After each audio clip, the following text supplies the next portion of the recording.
하루는 부자 청년이 예수님을 찾아왔습니다. 그리고 어떻게 하면 영생을 얻을 수 있는지를 물어보았습니다. 제가 무엇을 해야 영원한 생명을 얻을 수 있겠습니까? 선생님, 저는 어릴 때부터 이 계명들, 즉 살인하지 말라, 간음하지 말라, 도둑질하지 말라, 거짓 증거하지 말라, 사기치지 말라, 부모를 공경하라 라는 계명들을 모두 어김없이 잘 지켰습니다.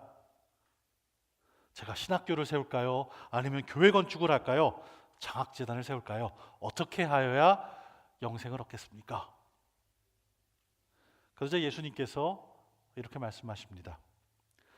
가서 내가 가진 것을 모두 팔아 가난한 사람들에게 나누어 주어라. 그리하면 하늘에서 보물을 얻게 될 것이다. 그리고 와서 나를 따르라. 이 말씀을 듣자 그 사람은 무척 근심스러운 얼굴로 슬퍼하면서 떠나갔습니다. 그가 대단한 부자였기 때문이다. 성경은 그렇게 우리에게 평가를 하면서 알려줍니다. 예수님께서 제자들을 둘러보시고 이렇게 얘기하십니다. 하나님 나라에 들어가기가 얼마나 어려운지 부자가 하나님 나라에 들어가는 곳보다 낙타가 바늘귀를 지나가는 것이 더 쉽다. 그저 그 얘기를 듣고 있던 제자 중 하나가 한숨을 푹 쉽니다. 그럼 도대체 누가 구원을 받을 수 있다는 말인가? 하나님도 잘 믿고 돈도 많은 사람이 천국에 못 들어간다면 과연 누가 구원을 받고 하나님 나라에 들어갈 수 있는가? 그렇게 한숨을 쉬면서 얘기했습니다. 그러자 예수님께서 이 제자들을 보시면서 이렇게 얘기하십니다. 사람은 할 수 없지만 하나님께서는 하실 수 있다. 하나님께는 모든 것이 가능하다. 베드로가 예수님께 말했습니다. 보시다시피 우리는 모든 것을 버리고 주님을 따랐습니다. 예수님께서 말씀하십니다. 내가 너희에게 진실로 말한다. 나와 복음을 위해 집이나 형제나 부모나 자식이나 자기 땅을 버린 사람은 지금 이 세상에서 집과 형제 자매와 어머니와 자녀와 땅을 100배나 더 받되 핍박도 함께 받을 것이고 이제 올 세상에서는 영원한 생명을 받을 것이다. 오늘 우리가 읽은 본문의 전 얘기가 바로 이렇게 되고 있습니다. 이런 이야기를 들은 야고보와 요한은 생각에 잠겼습니다. 제자들 모두 다 예수님을 따르기 위해서 포기한 것들이 상당히 많았습니다. 그들은 특별히 이 요한과 야고보는 아버지 세베대를 떠나서 나름 성공해서 이름이 잘 알려진 삼부자의 어부일, 그 잘 나가는 비즈니스도 다 그만두었습니다. 그리고 예수님을 따라 떠났죠. 예수님께서 곧 보상이 내려올 것이다 얘기하셨습니다. 그 보상은 분명히 크고 좋은 것임에 틀림이 없을 것입니다. 그래서 이 형제들은 예수님께 자신들을 좀 내세워 보기로 마음을 먹었습니다. 아무래도 다른 제자들보다 자신들이 포기한 것들이 분명 더 많다는 것이 분명하니 더 좋은 보상을 분명히 받아야 할 것이었습니다.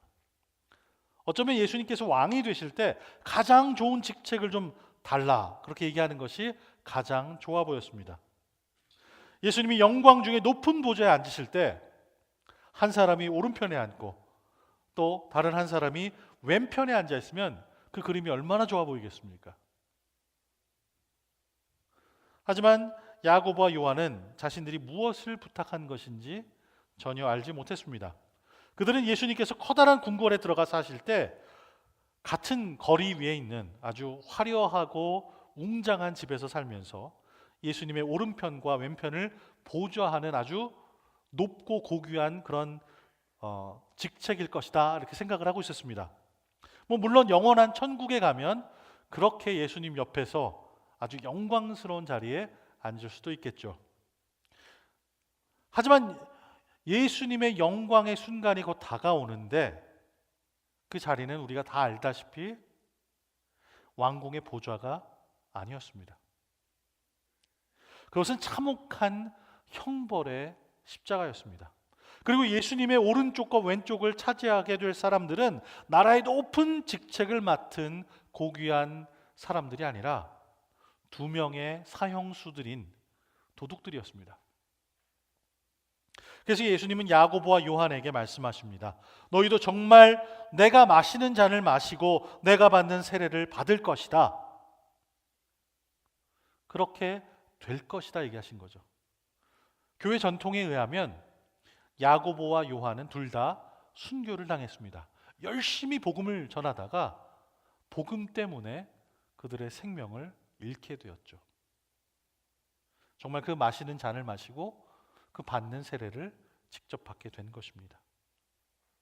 예수님의 오른편과 왼편에 앉는 것은 예수님이 정하는 몫이 아니었습니다. 모든 것을 지으시고 공급하시는 하나님의 몫이었습니다.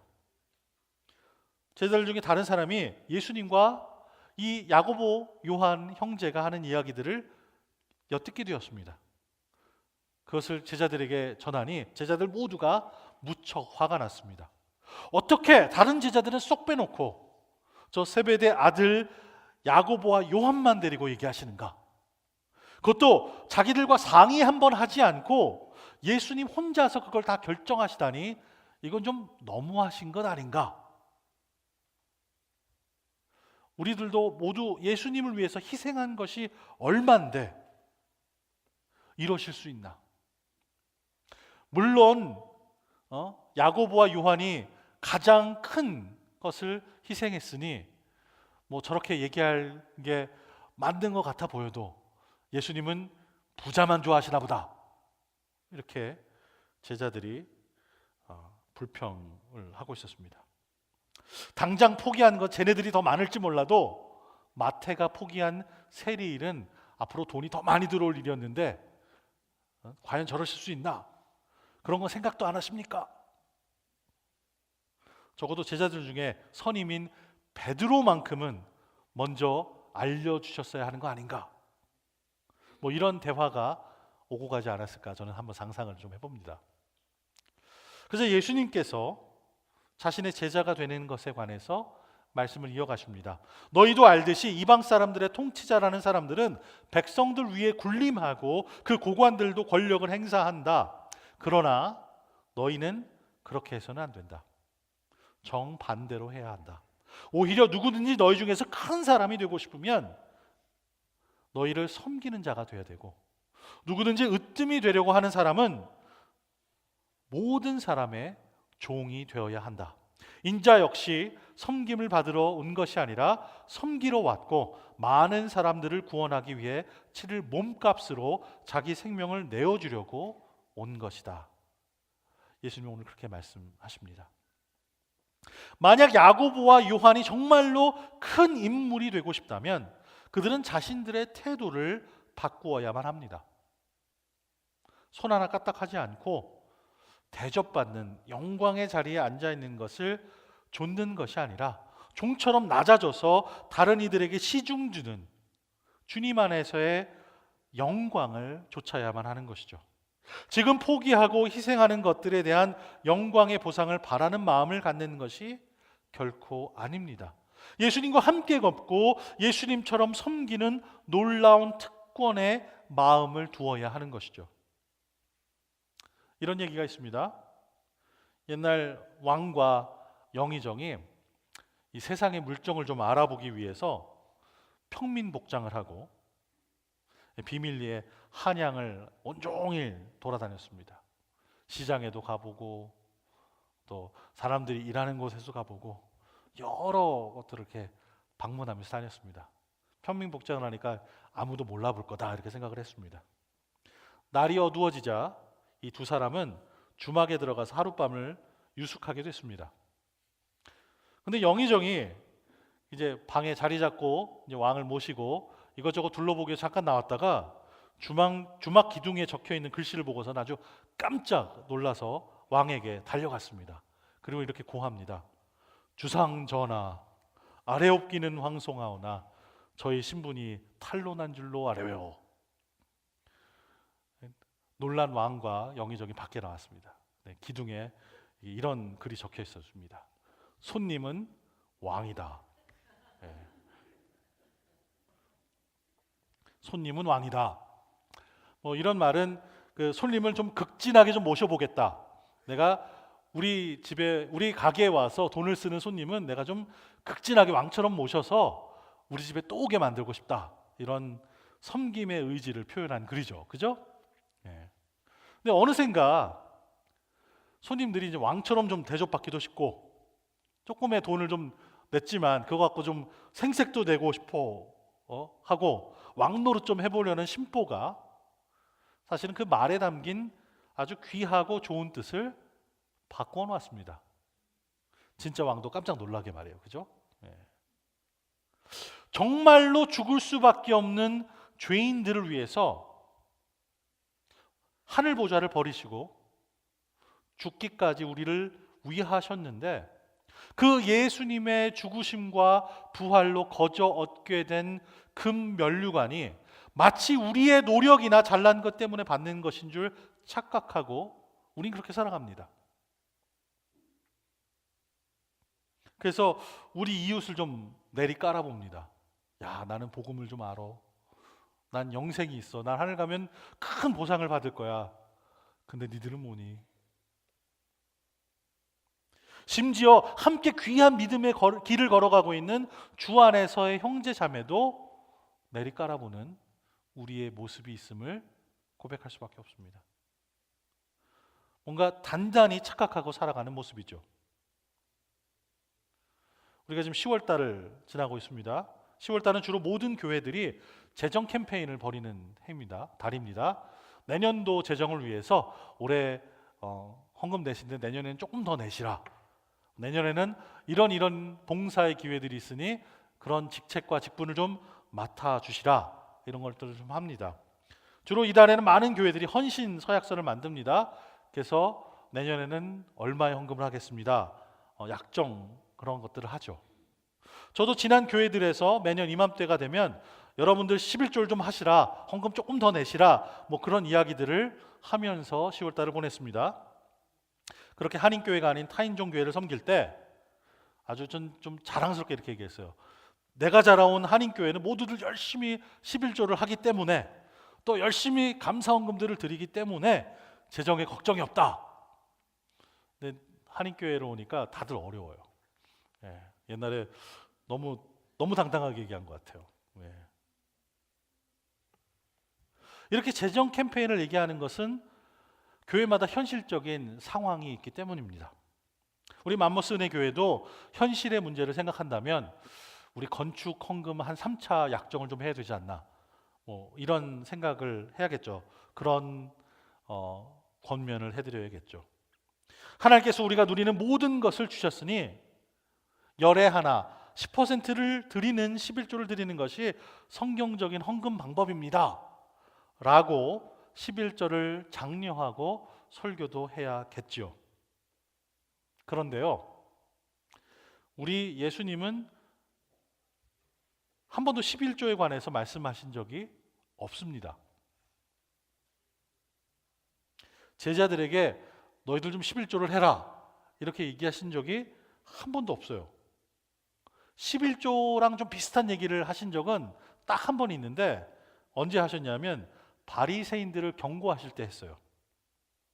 뭐라고 얘기하셨냐면 바리새인들은 심지어 곡물, 집에 있는 쌀이나 밀가루도 11조로 드리고 향신료, 뭐 설탕, 소금, 후추 뭐 이런 것도 11조로 드리고 하는데 막상 하나님의 정의는 무시하고 있다라는 이야기를 하실 때 하셨어요.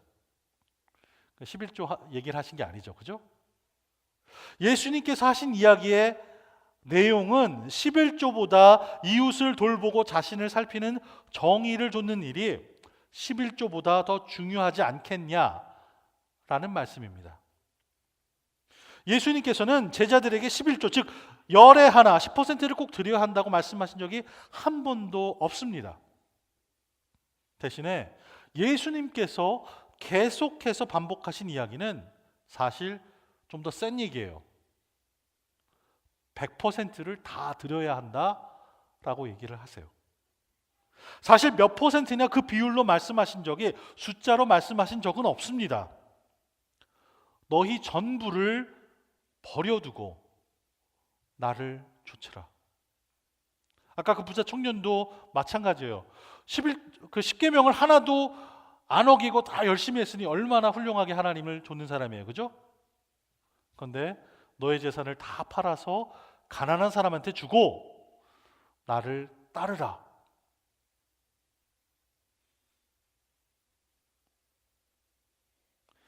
결국 이것이 가장 중요합니다. 여러분이 2%를 드리든 5%를 드리든 10%를 드리든 15%를 드리든 50%를 드리든 여러분이 당신의 삶 전체를 주님께 드리지 못한다면 사실 아무것도 아니라는 이야기입니다.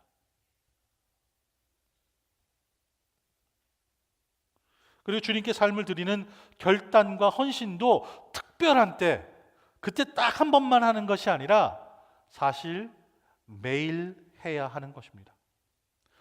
사실 우리는 주님, 제가 제 삶의 전부를 100%를 주님께 드립니다 라고 날마다 고백해야 하는 것이죠. 보통 헌금과 헌신에 관한 설교를 들으면 주로 듣는 말씀이 하나님께 드리는 만큼 하나님께서 갚아주십니다. 30배, 60배, 100배의 큰 축복이 임합니다 라는 축복 기도도 따라서 오는 그런 설교들을 듣습니다. 맞습니다. 하나님께 드리는 만큼 우리는 분명히 보상을 받습니다. 우리가 드리는 물질과 시간과 재능의 모든 것에 대해서 하나님께서는 분명히 하나하나 다 기억하시고 반드시 갚아주실 것입니다. 근데 예수님은 오늘 말씀에 뭐라고 얘기하시냐면 제자들을 가르치실 때 이렇게 얘기하십니다. 그 보상과 함께 박해도 찾아온다 말씀하십니다. 어려움이 함께 올 것이다 이야기하시는 것이죠. 그리고 교회 역사를 살펴보면 많은 제자들이 박해를 받고 순교를 당하였습니다. 오해하지 마시기 바랍니다. 우리의 지금 인생에서 주님께 드리는 것에 분명한 보상은 있습니다. 우리를 구원하시기 위해서 전부를 주신 주님께 신실한 마음과 정성을 드리는 즐거움이 우리 안에 샘솟아납니다.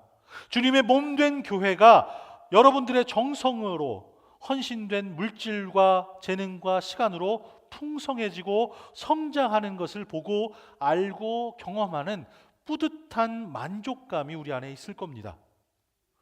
하나님의 무한하신 사랑의 복음을 세상 곳곳에 전하는 일을 감당하는 교회로 든든히 서가는 모습을 보면서 우리는 기쁨이 우리 안에 있는 것을 확인합니다. 주님이 우리의 이름을 부르시며 맡겨주신 소명에 대해서 신실한 믿음으로 예, 제가 그것을 감당하겠습니다 대답함으로 깊어지는 믿음이 우리 안에 있습니다. 하지만 거기에는 어려움과 고난도 함께 있습니다.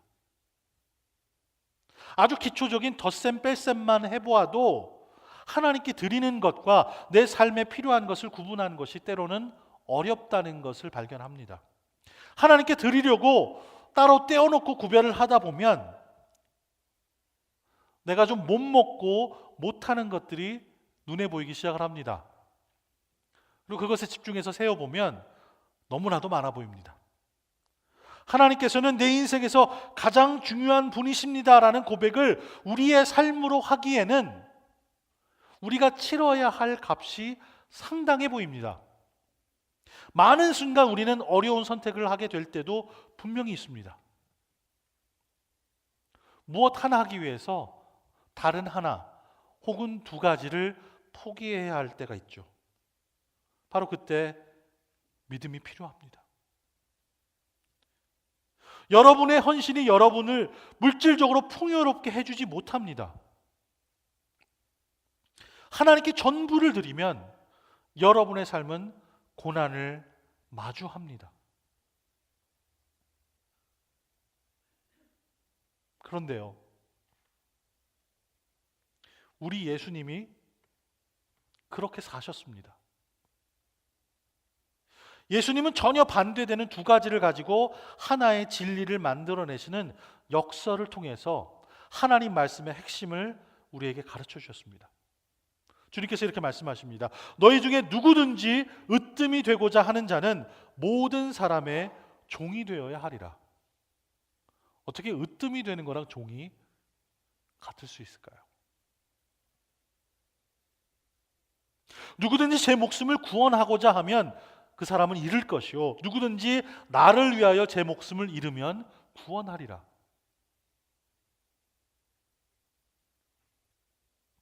그러나 먼저 된 자로 나중되고 나중된 자로서 먼저 될 자가 많으니라. 이런 등등의 말씀이 바로 그것입니다.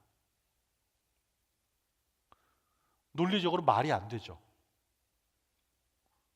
그거 놓고 덜셈 뺄셈 해보면 말이 안 된다는 것을 압니다. 그런데 왜 예수님은 이런 역설을 통해서 우리에게 신앙의 핵심을 가르치실까요? 그것이 바로 믿음의 본질인 십자가를 설명하고 있기 때문입니다. 십자가 자체가 바로 역설이기 때문입니다. 말이 전혀 안 됩니다. 이 세상의 논리로 이해가 되질 않습니다. 권하시는 것들은 온통 손해나는 마이너스들 뿐인데 어떻게 그것들이 복이 되고 은혜가 되고 생명이 되겠습니까? 그런데 바로 그 하나님 말씀 중심에 십자가가 있습니다. 세상 사람들 눈에는 십자가 사건이 아주 어리석은 방법입니다. 그러나 전지전능하신 하나님께서는 이 세상이 보기에는 가장 어리석은 방법을 사용하셔서 우리 인간을 구원하셨습니다. 그래서 십자가 사건은 하나님의 사랑이 만들어낸 역설입니다. 모든 영광을 받으셔야 할 예수님이 이 세상의 가장 낮고 천한 곳에 오셔서 의롭지 못한 사람들에게 의해서 십자가에 못 박혀 죽으신 사건, 하나님의 아들이 가장 낮은 곳에 오셔서 사람이 되어서 죽으심으로 믿는 모든 사람들이 하나님의 택함 받은 자녀가 되게 하신 사건은 놀라운 십자가의 역설입니다. 이렇게 말이 되지 않는 놀라운 역설이 우리 신앙의 중심입니다. 예수님은 높아지기 원하는 제자들에게 이렇게 가르치십니다. 하나님 나라는, 그 나라 자리는 자신들의 권리나 주장하고 힘이나 부리는 자리가 아니다. 하나님 나라 자리는 하나님 나라에서 일하라고 주는 자리다. 그렇게 말씀하십니다. 따라서 고난과 희생을 감당하는 것이 하나님 나라의 높고 귀한 자리입니다. 이 땅의 교회들은 하나님 나라의 모델들이에요. 그래서 이 땅의 교회들도 마찬가지입니다. 우리 교회에 집사, 권사, 장로, 목사라는 그런 직분들이 다 있습니다. 그게 힘을 과시하고 어깨에 힘주는 무슨 벼슬이나 감투가 아닙니다. 다 낮은 곳에서 일하라는 소명을, 그 부르심을 받은 자리입니다. 가장 낮은 곳에서 소외된 사람들을 돌보고 일을 하라고 부르심을 받은 직분들이죠. 일하는 중에 희생도 해야 합니다. 고난도 당해야 하는 자리가 바로 교회 자리죠. 교회에서의 일을 열심히 했다고 칭찬받는 데는 별로 없어요. 일을 열심히 하고 끝나면 배부르게 욕도 한 사발 먹는 게 교회 자리예요. 보이지 않는 곳에서 드러나지 않는 일을 열심히 감당해야 되는 그런 직분자들이 얼마나 많은지 모릅니다. 하나님 나라의 자리는 수고에 따라 공이나 보상으로 주어지는 것이 아닙니다.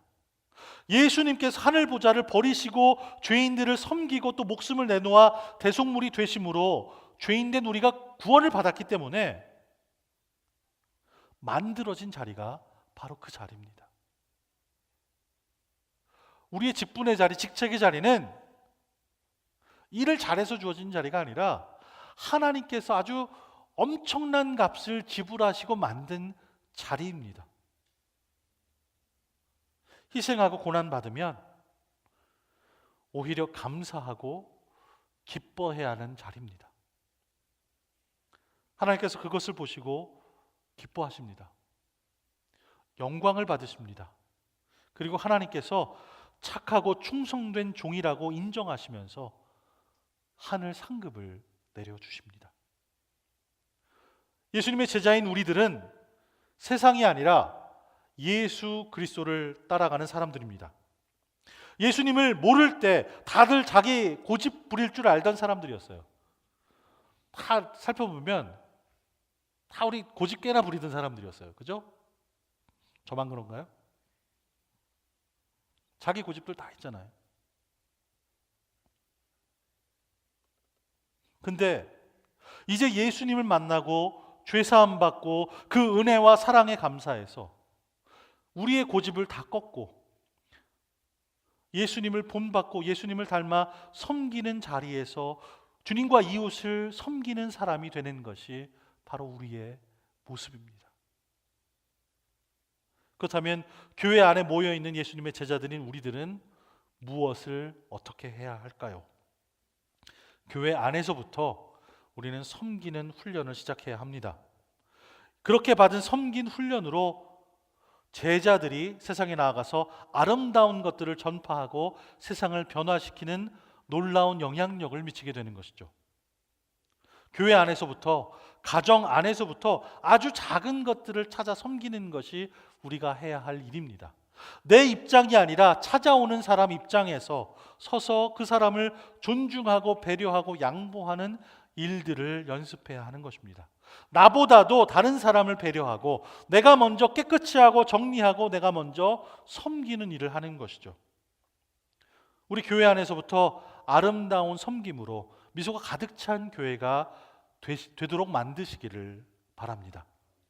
우리 교회 안에서부터 먼저 연습하고 훈련이 되어야 훈련된 사람들이 세상에 나가서 일터든 이웃이든 학교에서든 어디서나 우리가 섬기는 일을 할 수 있지 않겠습니까?